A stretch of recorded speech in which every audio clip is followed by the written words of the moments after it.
ഇവിടെ വരുന്ന ഒരു സ്ത്രീ എല്ലാ രാത്രിയിലും ഒരു വലിയ സ്വപ്നം കാണും. ഒരു പെണ്ണ്, ഒരു ബാല്യക്കാരത്തി, ചെറുപ്പക്കാരത്തി, 40 വയസ്സ്, യൗവനം ബാക്കി നിൽക്കുന്ന ഒരു പെണ്ണിൻ്റെ പുതപ്പിൽ ഒരു വലിയ കയറി കിടക്കുക. രാത്രിയായ മരിച്ചുപോയ ഒരു വലിയ മനസ്സിലായില്ല, മരിച്ചു പോയ ഒരു വലിയ ഇവിടെ വന്നിന്നോട് പറഞ്ഞതാ, എൻ്റെ പുരയിലൊന്നും പറഞ്ഞതാ. രാത്രിയായി ഉറങ്ങാൻ കിടന്നാൽ ഈ വലിയ വന്നിട്ട് ഈ പുതപ്പ് കയറും. പിന്നെ ഒരു പെണ്ണിനെ പുരുഷൻ എന്തൊക്കെ ചെയ്യുമോ അതൊക്കെ ഈ പെണ്ണിനെ ചെയ്യും. അപ്പം ഈ പെണ്ണെന്ത് വിചാരിക്കും? മരിച്ചവരല്ലേ, ഒരിക്കൽ തെക്കിരിപ്പ് ഉണ്ടാവില്ലല്ലോ, അപ്പം ആറാമാവില്ലായിരിക്കും. ജീവിതകാലത്ത് പൂതി ഉണ്ടാവും, വിവാദത്തോണ്ട് അതിന് നേരം കിട്ടിയിട്ടുണ്ടാവില്ല, തിരിഞ്ഞിട്ടില്ല. അങ്ങനെ ഒരു ദിവസം ഈ പെണ്ണ് ഈ പത്രാസ് പറയാൻ വേണ്ടിയിട്ട് എവിടേക്ക് പോയി? തൃപ്പഞ്ചി പോയി.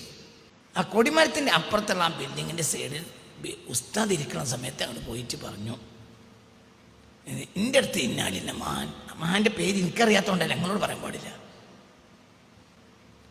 എൻ്റെ അടുത്ത് ഇന്നാലില്ല മഹാൻ്റെ പേര് എനിക്കറിയാത്തതുകൊണ്ടല്ല, ഞങ്ങളോട് പറയാൻ പാടില്ല.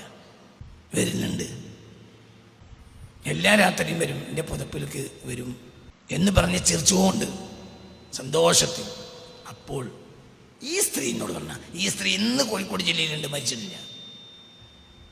ആ സ്ത്രീ പറഞ്ഞു, എന്നെ ഒന്ന് കടുപ്പിച്ചത് നോട്ടം. അപ്പോൾ ഒരു സാധനം എൻ്റെ തടിമന്ന്, ഒരു മേലക്കരി സാധനം, അങ്ങനെ എന്തോ ഒരു പാമ്പോ എഴുചെന്തോ എന്തോ തലമ കയറിയിട്ട് ഇങ്ങോട്ട് ഇറങ്ങിപ്പോണത് പോലെ എനിക്ക് തോന്നി. ഇന്നങ്ങോട്ട് നോക്കി.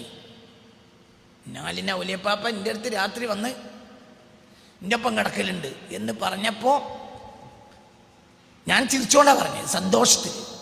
കാരണം എന്നത് തിരഞ്ഞെടുത്തല്ലോ എന്നുള്ള സന്തോഷം. അപ്പം എന്നെ ഒന്ന് രൂക്ഷമായിട്ടൊന്ന് നോക്കി. അപ്പം എൻ്റെ മൂർത്തവും മുതലൊരു സാധനം അങ്ങനെ ഇറങ്ങിപ്പോണ മാതിരി എനിക്ക് തോന്നി. അതണ്ട് ഇറങ്ങി. അപ്പോൾ പറഞ്ഞു, തിരിഞ്ഞു നോക്കികളാണ്. തിരിഞ്ഞു നോക്കുമ്പോൾ നഗ്നനായ കറുകറുത്ത മനുഷ്യൻ ഓടണ് കണ്ടു. ഞാൻ ഇനി വരൂലട്ടോ എന്ന് പറഞ്ഞു. പിന്നെ വന്നിട്ടുമില്ല. എങ്ങനെയുണ്ട്? ഇത് ഈ സ്ത്രീ എന്നോട് ഇവിടെ വന്ന് പറഞ്ഞതാ.